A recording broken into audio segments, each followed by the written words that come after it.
الحمد للہ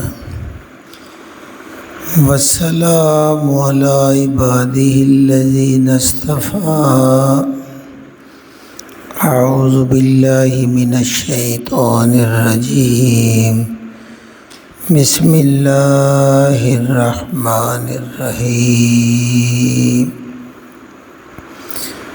صفحہ 136 ہے اور آیت نمبر 160۔ من جاء بالحسنۃ فلہ عشر امثالها ومن جاء بالسیئۃ فلا یجزی الا مثلها وهم لا یظلمون۔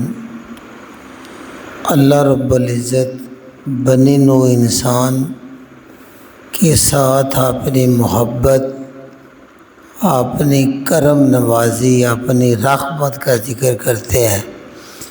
کہتے ہیں نبی کریم اعلان کریں، من جو آدمی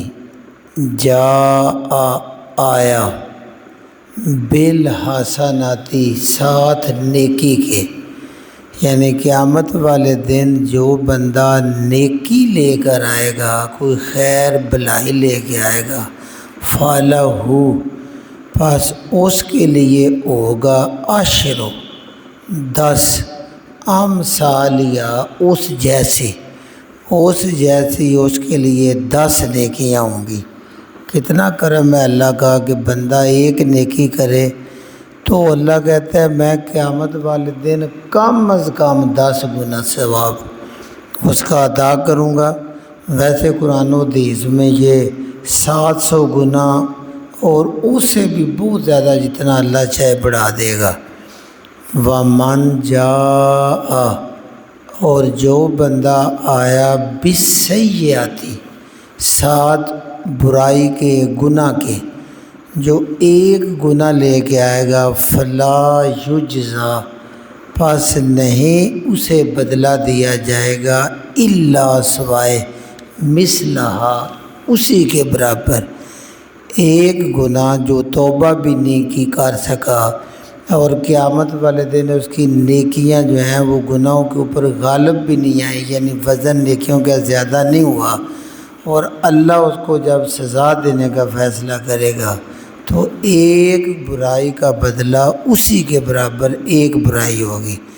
وَهُمْ لَا يُظْلَمُونَ اور ان پر ذرا بھی ظلم زیادتی نہیں ہوگا۔ نیکی کے ثواب کو بڑھا دینا یہ اللہ کی رحمت اور فضل ہے، اور برائی کا برابر دینا، دنیا میں بندہ توبہ کر لے، اللہ سے معافی کر لے، اللہ معاف کر دیتا ہے۔ کیونکہ سیدنا ابو سعید خدری رضی اللہ تعالیٰ کہتے ہیں کہ رسول کریم صلی اللہ علیہ وسلم نے فرمایا کہ لوگوں، اللہ نے یہ دنیا بڑی میٹھی اور سرسبز پیدا کی ہے، لہذا اس دنیا سے بچو جتنا ہو سکے، اور عورتوں سے بچو۔ بنی اسرائیل کا سب سے پہلا فتنہ عورت تھی۔ دنیا داری میں اللہ رب العزت کے طریقے کے مطابق زندگی گزارنی چاہیے، کیونکہ اللہ کہتے ہیں نبی کریم سے اعلان کرو، کل آپ اعلان کر دیں، اِنَّا بے شک میں، بے شک مجھے ہدانی مجھے ہدایت دے دی ہے، ربی میرے رب نے مجھے راستہ دکھلا دیا ہے، میری رہنمائی کر دی ہے، اِلیٰ صراط مستقیم، صراط مستقیم کی طرف، وہ راستہ جو بالکل سیدھا ہے، جس میں کوئی موڑ نہیں، کوئی کجی نہیں، اور آدم علیہ السلام سے سارے نبی اس راستے موٹر وے پہ چل رہے ہیں اور سیدھا اللہ کے پاس جاتا ہے۔ اس راستے کی اللہ نے مجھے ہدایت دے دی ہے۔ یا اللہ وہ کیا ہے؟ اللہ کہتا ہے دینن، وہ دین ہے قیمن جو سیدھا اور مضبوط ہے، یعنی دین اسلام ہے وہ بالکل سیدھا ہے، مضبوط ہے۔ ملتا، ملت ہے، طریقہ ہے ابراہیم علیہ السلام کا۔ اسے اللہ تعالیٰ ملتے نوح بھی کہہ سکتے تھے، ملتے موسیٰ، ملتے عیسیٰ، سب کا یہی طریقہ ہے۔ ابراہیم علیہ السلام کا نام اس لیے لیا کہ یہ واحد ایسے رسول یا ذات تھی، ہستی تھی، جس کو مشرکین مکہ بھی مانتے تھے کہ ہم ملتے ابراہیمی پر ہیں، بنی اسرائیل والے بھی مانتے تھے ہم ملتے ابراہیمی پہ ہیں۔ یہ انہوں نے بعد میں، کل بھی فرقے کی بات ہوئی نا، جب بندہ اصل دین اسلام سے ٹکڑا کر کے الگ فرقہ بناتا ہے اور اس کا کوئی اور نام دے دیتا ہے تو پھر وہ اس نام سے مشہور ہو جاتا ہے اور دین نیچے چلا جاتا ہے۔ جیسے یہودیت، عیسائیت، مسیحیت، یہ سارے ان کے اپنے بنائے ہوئے نام ہیں، اللہ نے ان کا نام نہیں لیا، تو چونکہ انہوں نے اپنے یہ نام مشہور کر دیے ہیں اس لیے ان کو اللہ اسی نام سے قرآن میں مخاطب کرتے ہیں۔ تو انہوں نے اپنا یہودیت رکھ لیا، کسی نے عیسائیت رکھ لیا اور یہی ان پہ غالب ہو گیا۔ تو ملتے ابراہیمی اس لیے تھا کہ مشرکین مکہ بھی یہ مانتے تھے کہ ہم ملتے ابراہیمی پر ہیں، انہوں نے یہ خانہ کعبہ بنایا ہے اور اس کی وجہ سے ہماری اتنی عزت ہے۔ اس لیے بتایا جا رہا ہے کہ جو اصل ابراہیم کا طریقہ ہے وہ یہ ہے جو نبی کریم صلی اللہ علیہ وسلم کہتے ہیں، جس پہ میں ہوں، اللہ نے مجھے بتا دیا ہے، تم نے جو یہ گڑھے ہوئے ہیں بہت یہ غلط ہیں، اور انہوں نے جو اسلام کا نام بدل کے یہودیت، عیسائیت کیا کیا رکھا ہوا ہے، وہ سارے کے سارے ملتے ابراہیمی نہیں بلکہ یہ ملتے ابراہیمی ہے دیناً قیاماً، جو سیدھا دین ہے، مضبوط دین ہے، جس کی طرف اللہ نے مجھے ہدایت دے دی ہے، یہ ہے ملت ابراہیم، یہ ابراہیم کا طریقہ ہے۔ النیفہ، یہ نیفہ قرآن مجید میں 10 بار آیا ہے اور 10 بار ابراہیم علیہ السلام کے لیے آیا ہے، یعنی بالکل سب طرف سے منہ پھیر کر ایک اللہ کی طرف، ایک دین اسلام پر چلنے والے وہ تھے ابراہیم علیہ السلام۔ اور وہ کیا تھا؟ وما کانا، نہ تھا ابراہیم من المشرکین، وہ مشرکین میں سے نہیں تھا، وہ شرک کرنے والوں میں نہیں تھا۔ تم سارے کوئی نہ کوئی شرک کا پہلو اپنے اندر لے آئے ہو، کسی نے بت بنا لیے، کسی نے عزیر کو اللہ کا بیٹا بنا لیا، کسی نے عیسیٰ علیہ السلام کو اللہ کا بیٹا بنا لیا، تم سب مشرکین میں ہو، وہ مشرک نہیں تھے۔ آگے کہتے ہیں پھر کیسی زندگی ہو اعلان کریں، کل میں نبی کہہ دیجئے انا، اس میں کوئی شک نہیں، صلاتی میری نماز، و نوسو کی اور میری قربانی، و محیا اور میری زندگی، و مماتی اور میری موت، للہ اللہ کے لیے ہے، رب العالمین جو سارے جانوں کا رب ہے۔ یعنی صلاۃ حقیقت میں یہ پوری بدنی عبادت اس میں آ جاتی ہے، یعنی میری ساری بدنی عبادتیں، 900 کی عربی کا لفظ ہے، اس کا مطلب بھی تمام عبادات ہے، تمام عاجزیاں ہیں، میری ساری عاجزیاں، میری ساری عبادات، یہاں تک کہ مجھے جان کی قربانی بھی دینی پڑے تو وہ قربانی بھی ساری کی ساری یہ اللہ کے لیے ہے۔ و محیا، یا میرا جینا، ایک ایک سانس جو چل رہا ہے وہ اللہ کی مرضی کے مطابق چل رہا ہے اور میں اللہ کے احکامات اور اطاعت اور فرمان برداری میں گزار رہا ہوں۔ و مماتی، اور اگر مجھے اس راستے میں موت آئے تو وہ میں اللہ کا فرما برداری کی حالت میں آئے گی۔ للہ، یہ سب میرا اللہ کے لیے ہے، کوئی اور مقصد نہیں۔ میں نماز پڑھتا ہوں تو اللہ کی رضا کے لیے، قربانی دیتا ہوں اللہ کے لیے دیتا ہوں، کوئی میرا ذاتی دنیا کا مقصد نہیں ہوتا، میرا یہ ساری تبلیغ کرنا اللہ کے لیے ہے، کوئی معاوضہ نہیں لیتا۔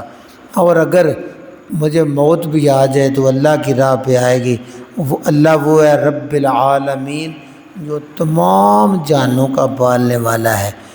آگے کل میرے نبی تیسرا اعلان ہے، یہ بھی کر دیں، غیر اللہ، کیا میں غیر اللہ کو، کیا میں اللہ کے سوا کسی اور کو اب ہی میں تلاش کروں، ربن اپنے رب کے طور پہ کیا میں اللہ کے علاوہ کوئی اور رب تلاش کروں؟ وَهُوَ حالانکہ وہ رب کل شیء وہ ہر چیز کا رب ہے۔ آپ مجھے اللہ کے علاوہ اور رب کا کہتے ہو، میں اس کو تلاش کروں جب کہ وہ ہر چیز کا رب ہے۔ میں اللہ کے علاوہ جس کو بھی رب مانوں گا وہ اللہ کی مخلوق ہوگا۔ کائنات کی ہر چیز اللہ نے پیدا کی ہے، لہذا اس کا بھی رب اللہ ہے۔ ولا تکسب سن لو، ولا تکسب نہیں کوئی کسب کرتا، کمائی کرتا، کل نفس ہر جان جو بھی کسب کرتی ہے، جو بھی کام کرتی ہے یا جو بھی کام نہیں کرتی، الا سوائے علیہا اس کے اوپر ہوگا، یعنی نہیں تم کوئی بھی کام کرتے ہر جان مگر اس کے اوپر رکھا جائے گا۔ ہم حدیث پڑھ رہے ہیں کہ روز محشر جس نے جو گناہ کیا ہوگا، کسی کی پشت کے اوپر اونٹ لدا ہوا ہوگا، کسی پہ بکری، کسی پہ گائے، اس طرح سارے گناہ بندے کی پیٹھ کے اوپر لدے ہوئے ہوں گے۔ یہ اللہ کہتا ہے ولا تکسب نہیں کوئی عمل کرتا، کل نفس ہر جان میں سے، الا علیہا مگر اس کے اوپر رکھ دیا جائے گا، وہ اس کا جواب دے ہوگا۔ ولا تزر اور نہیں بوجھ اٹھائے گی، وازرۃ کوئی بوجھ اٹھانے والی، کوئی جان ایسی نہیں بوجھ اٹھانے والی ہوگی جو بوجھ اٹھائے وزر اخرى دوسرے کا بوجھ۔ ہر بندے نے اس دن اپنی گٹھڑی خود اٹھانی ہے، کوئی جان ایسی نہیں ہوگی کسی دوسرے کا بوجھ اٹھا لے یا اس میں سے تھوڑا سے لے لے۔ یہ اس بات کا جواب دیا جا رہا ہے کہ اللہ کے نبی صلی اللہ علیہ وسلم کے پاس مشرکین سردار آتے تھے، کہتے تھے آپ ہمارے بتوں کی عبادت کی طرف آ جائیں، تجھے دنیا میں بھی کوئی نقصان ہوا ہم اپنے ذمہ لے لیں گے، آخرت میں بھی تیری پکڑ ہوئی ہم آگے ہو جائیں گے، ہم خود تیرا سارا بوجھ اٹھائیں گے۔ اللہ کہتے ہیں نہیں، اعلان کر دو اس دن کوئی جان بوجھ اٹھانے والی دوسرے کا بوجھ نہیں اٹھائے گی، ہر بندہ اپنے اعمال کا خود جواب دے ہوگا۔ اور جب گڈڑی اوپر ہوگی ثم پھر الی ربکم تم نے اپنے رب کی طرف مرجعکم لوٹ کر جانا ہے۔ ہر ایک نے جب اس کو نامہ مال مل جائے گا تو اپنے رب کے حضور جانا ہوگا، اگلی منزل اللہ کے سامنے کھڑے ہونا ہوگا۔ فَيُنَبِّئُكُمْ پس وہ تم کو خوب خبر دے گا، بما ان کاموں کی کون تم جو تھے تم فیہ جس میں تختلفون اختلاف کرتے جھگڑتے، جن کاموں میں تم دنیا میں جھگڑتے رہے رسول کریم سے ان ساروں کی تم کو خبر دے دے گا۔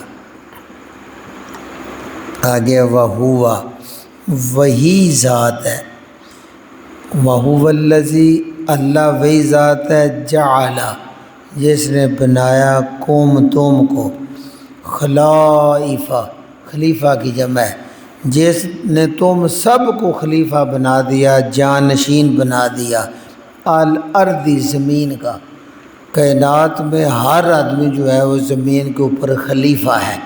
اب خلیفہ کی اہل علم نے تعریفیں کی ہیں، جن میں ایک تعریف یہ ہے کہ اللہ کی زمین پر رہ کر اللہ کے دیے ہوئے اختیارات، نعمتیں اللہ کی مرضی کے مطابق استعمال کرنا، یہ خلافت ہوتی ہے۔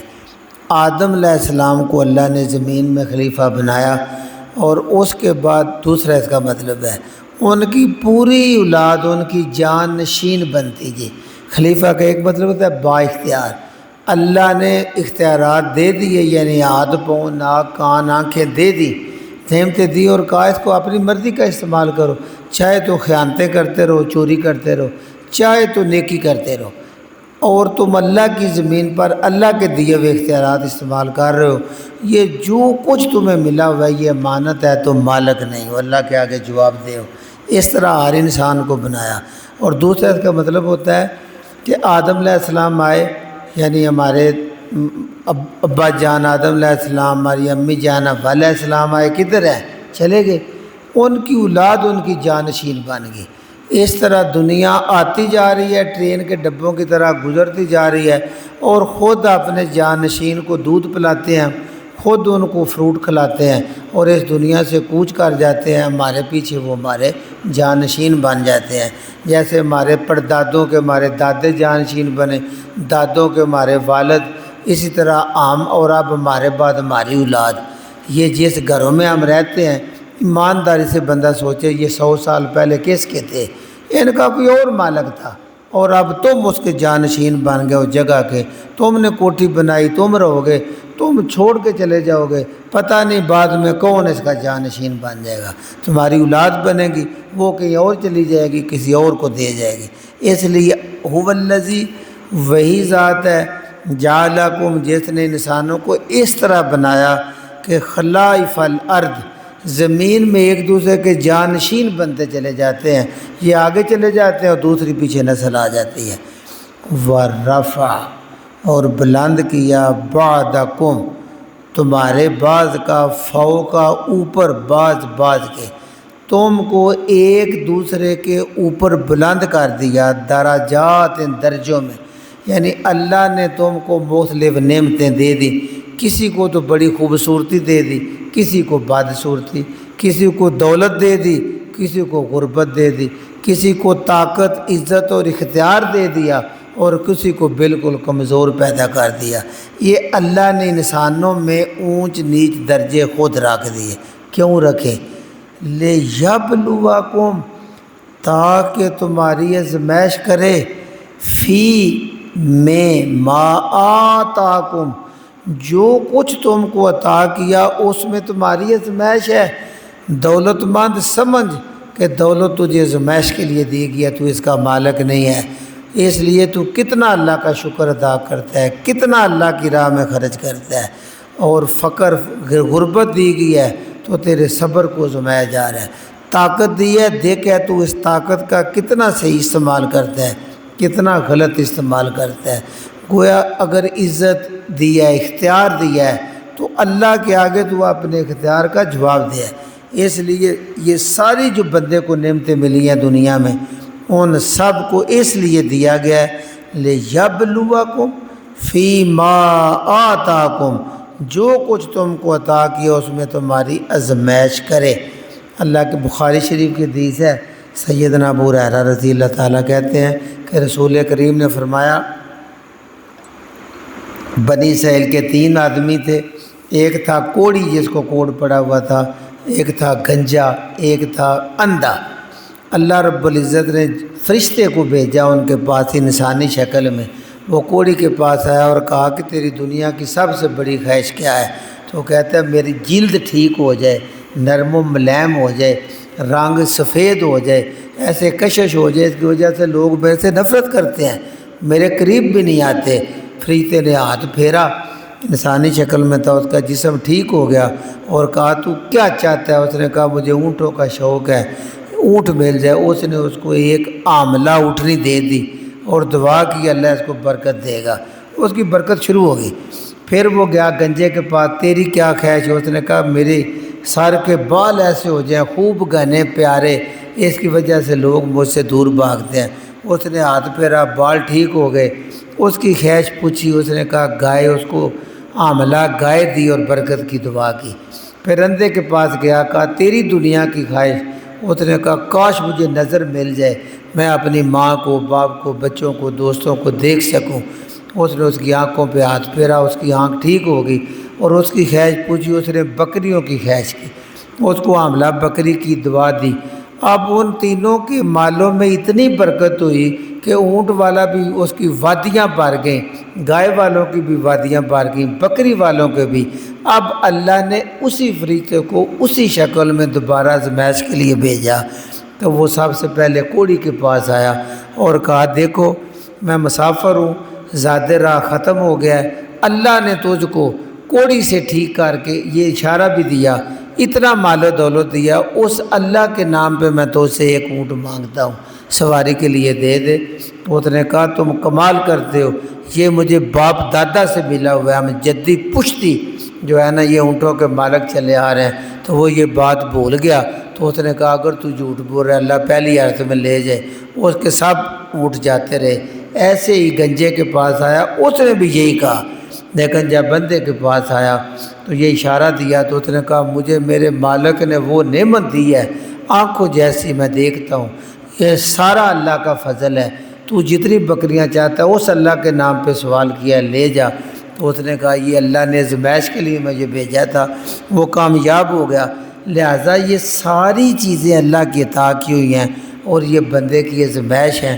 اللہ کے نبی فرماتے ہیں غریب آدمی دولت مند سے 40 سال پہلے جنت میں چلا جائے گا، اس لیے کہ اس کا حساب ہی تھوڑا ہوگا۔ آخر پہ اللہ نے کہا ان ربا کا، بے شک آپ کا رب سری بڑا تیز ہے، العقاب سزا دینے میں، اللہ چاہے تو اسی وقت جرم میں پکڑ کے سزا دے دے، اللہ بڑی تیزی سے سزا دے سکتا ہے، لیکن اصل میں وَإِنَّهُ، بے شک وہ اللہ لغفور، بڑا بخشنے والا، رحیم، بڑا ہی رحم کرنے والا ہے۔ اس کے ساتھ ہی سورہ آل انعام ختم ہوئی، ہم اللہ کا شکر ادا کرتے ہیں، اور یہ وہ صورت ہے جو پوری شان کے ساتھ مکمل صورت 165 آیات اللہ نے ایک ہی بار نازل کی تھی، اور اس کا آغاز الحمدللہ سے ہوا ہے اور اس کا اختتام لغفور الرحیم سے ہوا ہے۔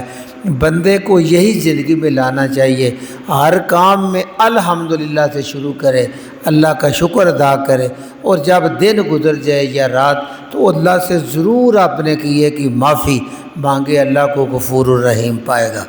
اس سبق کو دہرا لیجیے۔ من جا بالحسناتی، جو آئے گا نیکی کے ساتھ، فَلَهُ عَشْرُ أَمْثَالِهَا، اس کو اس جیسی 10 نیکیاں ملیں گی۔ وَمَنْ جَاءَ بِالسَّيِّئَةِ، جو آئے گا گناہ کے ساتھ، فَلَا يُجْزَىٰ، نہیں اس کو بدلہ دیا جائے گا، إِلَّا مِثْلَهَا، مگر اس کے برابر، وَهُمْ لَا يُظْلَمُونَ، اور ان پر ظلم نہیں کیا جائے گا۔ قل میرے نبی اعلان کیجئے، اننی ہدانی، بے شک مجھے ہدایت دے دی ہے ربی، میرے رب نے، الی صراط مستقیم، سیدھی راہ کی طرف۔ وہ راہ ہے دینن قیمن، سیدھا دین ہے، صاف صاف دین ہے، اس میں کوئی کجی نہیں ہے، مضبوط دین ہے، ملت ابراہیم حنیفہ، جو سب کو چھوڑ کر ایک اللہ کی طرف ہونے والا ابراہیم تھا، اس کا یہ طریقہ ہے۔ وما کان من المشرکین، اور وہ شرک کرنے والوں میں نہیں تھا۔ قل کہہ دیجئے ان صلاتی، بے شک میری نماز، و نسکی، میری قربانی، و محیایا و ممات، میرا جینا اور میرا مرنا، سب کا سب للہ، اللہ کے لیے ہے۔ یہ بڑی بات ہے، بندہ یہ وثوق سے اعلان کرے کہ میری نماز بھی اللہ کے لیے ہوتی ہے، میری قربانی بھی، میری زندگی کے سارے سانس، ایون موت بھی آئے تو میں اللہ کے فرما برداری میں ہوں گا۔ رب العالمین، جو تمام جانوں کا رب ہے، لا شریک لہ کا، اس کا کوئی شریک نہیں ہے، وبذالک امرت، اور مجھے یہی حکم دیا گیا ہے، وانا اول المسلمین، اور میں پہلا مسلمان ہوں، یعنی اللہ کی فرما برداری کرنے میں اول نمبر پر ہوں، میں خود سب سے پہلا اللہ کا فرما بردار ہوں۔ یہ اعلان کیا۔ قل، ساتھ یہ بھی اعلان کریں، اغیر اللہ، کیا اللہ کے علاوہ اب ہی میں تلاش کروں ربن رب، وہو رب کل شیء، جبکہ ہر چیز کا وہ خود رب ہے، ولا تکسب، نہیں کوئی کمائی کرتا، کل نفس، ہر جان، الا علیہا، مگر وہ اسی کے اوپر رکھ دی جائے گی، ولا تزر، نہ بوجھ اٹھائے گی، وازرۃ، کوئی بوجھ اٹھانے والی جان، وزر اخری، دوسرے کا بوجھ کوئی بھی نہیں اٹھائے گی، ثم الی ربکم مرجعکم، پھر تم نے اپنے رب کی طرف ہی لوٹ کر جانا ہے، فینبئکم، پس وہ تم کو ساری خبریں دے گا، بما کنتم فیہ تختلفون، جس میں تم اختلاف کرتے رہے، جس میں تم جھگڑے کرتے رہے، وہو الذی، وہی ذات ہے، جعلکم خلائف الارض، جس نے تم کو زمین میں خلیفہ بنا دیا، جانشین بنایا، ورفع بعضکم، اور بعض کو بلند کر دیا، فوق بعض درجات، دوسروں کے اوپر درجات میں بلند کر دیا، لیبلوکم تاکہ تمہیں آزمائے، فی ما آتاکم جو کچھ تم کو عطا کیا ہے، جو برتری دی ہے، فضیلت دی ہے، اس میں تم کو آزمائے۔